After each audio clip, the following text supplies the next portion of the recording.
What's going on, YouTube? Hope life is well. Thanks for stopping by the channel. This is Athletic Academic speaking, bringing a new series called the Mr. Basketball Reviews. We're taking on the role of a GM or owner of an NBA franchise, reviewing any aspect of team performance that we can, and trying to solve the mystery on how we can get teams to become more competitive for the following season.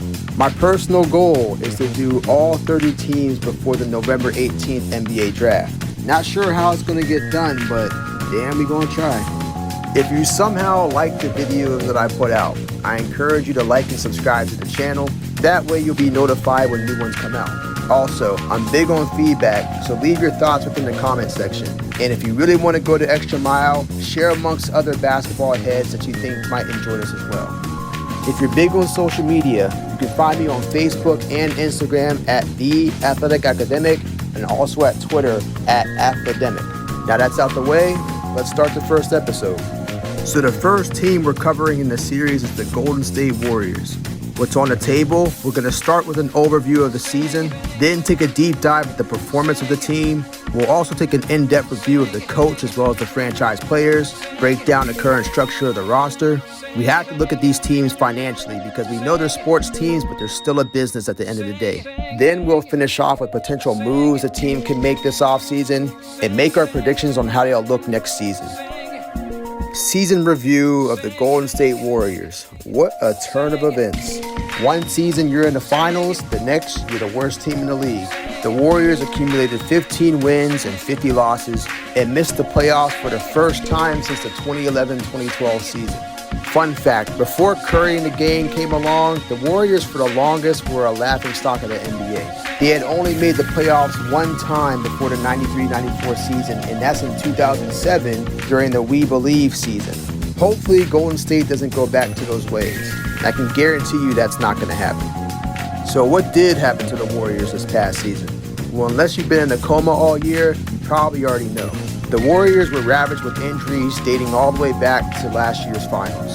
Kevin Durant tore his Achilles in that finals, and now he's on the Brooklyn Nets. Klay Thompson tore his ACL in a freak accident towards the end of the series, so he was out this entire season. Steph Curry, who had the impossible task of taking on the team's offensive burden, broke his hand in a freak accident 5 games into the season against Phoenix, and he was out the rest of the season.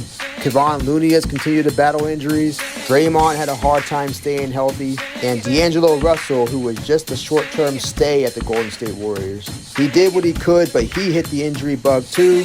But we know long-term he was just a trade bait. As for the team itself, with Golden State so deep in the luxury tax, it's left them with few options for depth. Which, of course, the talent on the bench isn't so well and why they're the worst team in the league. You can never replace a talent like Kevin Durant, and the Warriors will have to find a way, but the good thing is they've done it before. The Warriors got D'Angelo Russell in a sign-and-trade last season and ended up trading him before the trade deadline to the Minnesota Timberwolves for Andrew Wiggins and next year's Minnesota first-round pick. Some eyebrows were raised on that Wiggins trade, but he may be another trade bait, or they might actually see some value in him. The jury's still out. So with all the challenges the Warriors had this past season, how did they do on offense? Well, they were 28th in the league in offensive rating at 106.3. And can you even be mad at them with all those injuries? Their bench, although they fought hard, did not have the skill or the experience to take on the responsibility that they had. My leader in points, assists, and three-pointers made in D'Angelo Russell, as we know he's gone, but his style of play wasn't going to fit with the Warriors anyways. D'Angelo holds the ball in his hands a lot, and we know the Warriors are about ball movement. Although there's not much to talk about here because we know this is not the real Golden State Warriors team, one glaring weakness that the Warriors have is in the center position. I'm going to need more of a presence in the paint, so that way when Warriors stars Curry and Thompson come back, they have enough floor spacing opportunities for shooting. If I'm the Warriors, my first prayer of anything is to please have my stars stay healthy. The bad luck that we saw hit the Golden State Warriors, I have never seen in any sports team or sports league in my life. I'm also going to continue to develop my bench. What the bench went through this year will help them in the long term because now they have some experience underneath their belt, and they were 9th in the league in points per game and 2nd in free throws made when you compare them to other benches in the league. So in some weird way, this may have all worked out. Of course, the turnover issues could have been a lot better, but again, this is not the real team that we know. And as we stated earlier, the Warriors need help at the center position. Marquise Chriss is an okay backup, but he's not your starter. And Willie Cauley-Stein didn't pan out, and he ended up getting traded to Dallas at the trade deadline. So I'm going to have to either look in free agency or the upcoming draft. I think we're all getting the picture here, but I'll cover some parts of defense anyways. Having a healthy Draymond Green will really help propel this defense back to a respectable level. This past year, they were 26th in the NBA with a 113 defensive rating. One solid kudos to give out to the role players on the Golden State Warriors. They were actually 8th in the NBA in steals per game, so you can't say they weren't trying out there. But ultimately, it wasn't enough. My opportunities for the Warriors on defense. For the third time, we've already discussed paint protection. And whoever they find, I'm sure will help to the rebounding woes they had. And whoever they find, it can't be a Band-Aid. It has to be a long-term fit at this position. But one thing for the backcourt, they got burned on fast break points. And a lot of this was caused by ill-advised three-pointers that initiated easier fast breaks for the opponents, who knew the defense in the backcourt was weak. So if we're going to continue to talk about the Warriors, we can't leave out the head coach, Steve Kerr. Kerr just finished his 5th year of the Warriors, his first time not making it to the finals, but there is no way you can hold it against him this year. I understand a lot of hoop fans think Steve Kerr just happened to inherit a great Golden State Warriors team, stating reasonable facts that Mark Jackson had laid the foundation for him to follow. And there's some truth to that, but you can't deny that Kerr is a very good head coach. His ability to execute plays and his focus on team ball movement have helped the Warriors reach their highest potential. But what I really like about Kerr is his focus on player development, the culture of the franchise, and the trust and respect that he gets from his players. Sometimes he can be too risk adverse and his creativity doesn't always show. Also, there's been concerns about his back injury from a few years ago. The surgery hadn't been too kind to him, but he has been pretty healthy in the last couple years. So overall, I don't see much concern for him going forward.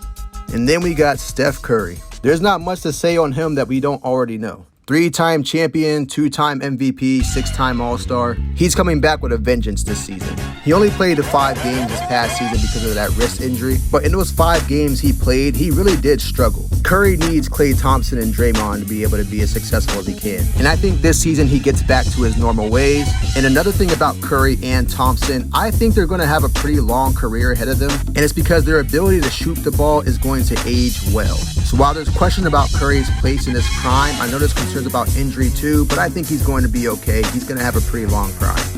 And then there's Klay Thompson, a player who's just as important to the Warriors' success as Steph Curry. He missed all of this past season because of the ACL injury that happened in the 2019 finals. But with how far modern medicine has come, I don't foresee an ACL injury holding him back. It could affect him on defense, and that would be a hard hit for the Warriors because Klay is one of the best two-way guards in the league. But I'm not going to bet against Klay until I actually see the decline occur, if there is going to be a decline. So in next season, expect Klay to be back to normal as well.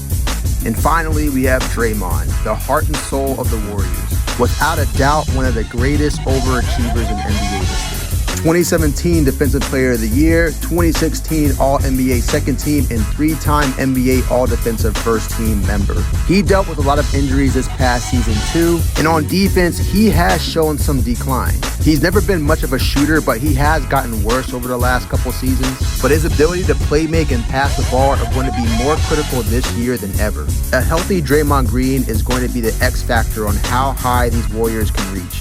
So this offseason, the Warriors don't have any players whose contracts are up for discussion. There are some pros and cons to this, as in you're bringing back a bench squad that gained some critical experience last year, but at the same time, because of the amount of money you're paying on these contracts and the acquisition of Andrew Wiggins in his contract, which takes up almost 20% of the team's salary cap, flexibility in changing the roster this offseason is going to be a challenge. But if the Warriors really believe they can win a championship this coming season, which all signs point that they do, they may try to add on one more player that can help get them to the promised land. So with all that said, how do the Warriors look financially going into next season? There are some true challenges here. First off, the $115 million team salary cap that the league had planned to impose, that's only going to be $109 million now. And that's because of the impact of the global you-know-what. Second point, as we talked about earlier, a lot of players are coming back from last year for the Warriors.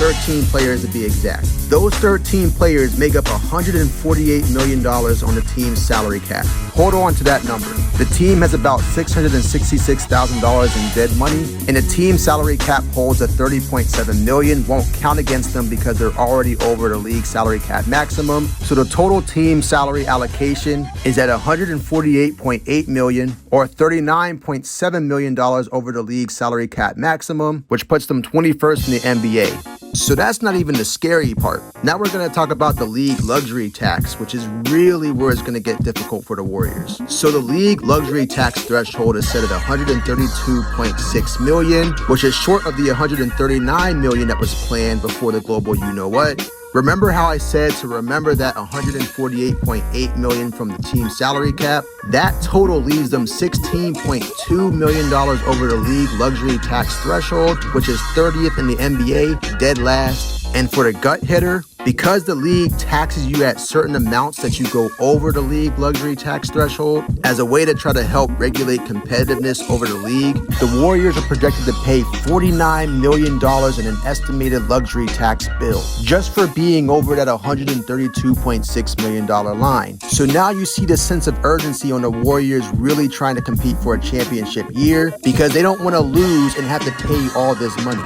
If this doesn't show the business of sports, I don't know what does. So, because I have to be mindful of what I spend in free agency if I do choose to play in free agency, and because I'm getting my stars back, though I still have a glaring hole at the center position, my choice of free agency for the Warriors this year is going to be Aron Baynes. Baynes had a breakout season this past year in Phoenix that no one expected. When DeAndre Ayton was suspended in the beginning of the year for a violation of the NBPA drug rules, he went right to work. In 9 games following the suspension, he made 21 three-pointers at a 49% clip, averaged about 17 points per game, 6 rebounds, 3 assists, and 1 block. What I like about Baynes is his physicality and his strength. The guy is an ox. He would help the Warriors a lot in setting screens and getting open shots for Curry and Klay Thompson, very similar to Andrew Bogut back in the day. He's always been a stout defender, and that's going to help complement what Draymond does, and also help take some of the defensive burden off of him. Baynes' added 3 ball is going to help the Warriors' floor spacing ability immensely,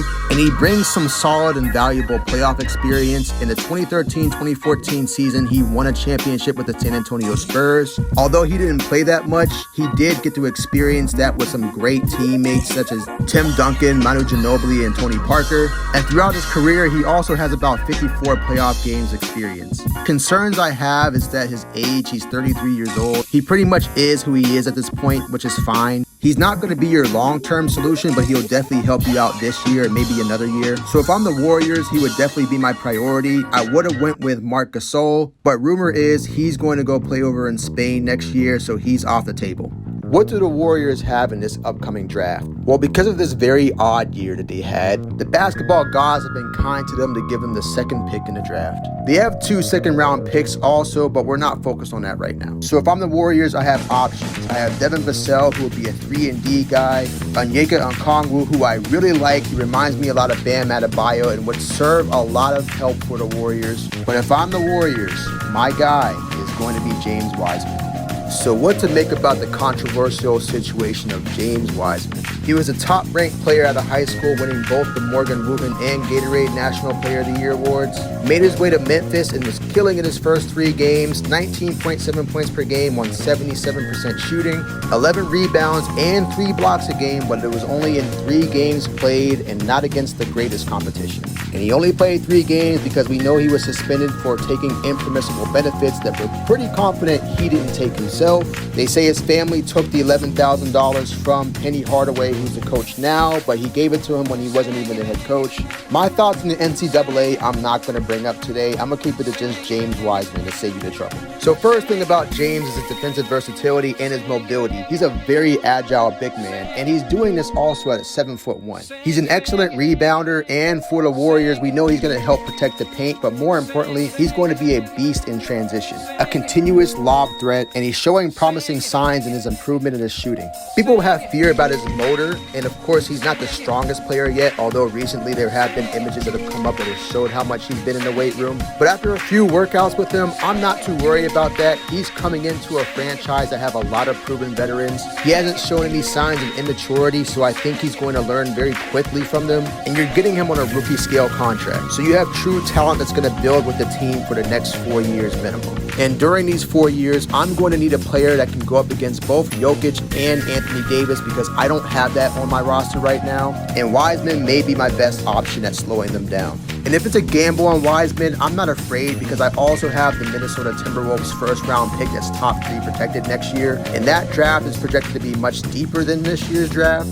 But overall, Wiseman is my pick. I'm not overcomplicating it. I'm not trading him. I'm going with him. So who can the Warriors look to for some inspiration from historic teams? Well, nobody. In my opinion, the Warriors are going to be just fine. They can learn a lot from their first championship season, though. They were underdogs, they were hungry, and they had a lot to prove, and they shocked the world beating the Cleveland Cavaliers. Minus Kevin Love and an injured Kyrie Irving, mind you. But if they can rekindle that same fire and come out with that same underdog mentality, I think the Warriors are going to be extremely dangerous next year. So my outlook for the Warriors next year, 54 wins, 28 losses. I got them 4th in the league, 2nd in their conference, and 2nd in the division. They'll probably make the playoffs at a 2nd or 3rd seed, but I see them as a 2nd round exit. But the Warriors have proven many people wrong before, and they may do it again this season. So this concludes episode 1 of the Mr. Basketball Review starring the Golden State Warriors. 1 down and ready to go. If you enjoyed the video, please like and subscribe to be notified of new videos that come out. Leave your comments and feedback in the comment section below. And if you may, share the content around. I do want to see where this channel could go. I'm very new to this, but hey, you got to get out of your comfort zone sometimes and see what else you can bring to the world. And lastly, you can find me on social media, on Facebook and Instagram at The Athletic Academic, and on Twitter at Athledemic. I gotta say thank you for the support. I'm excited for the future. Until then, this is Athletic Academics, and I'll see you next time.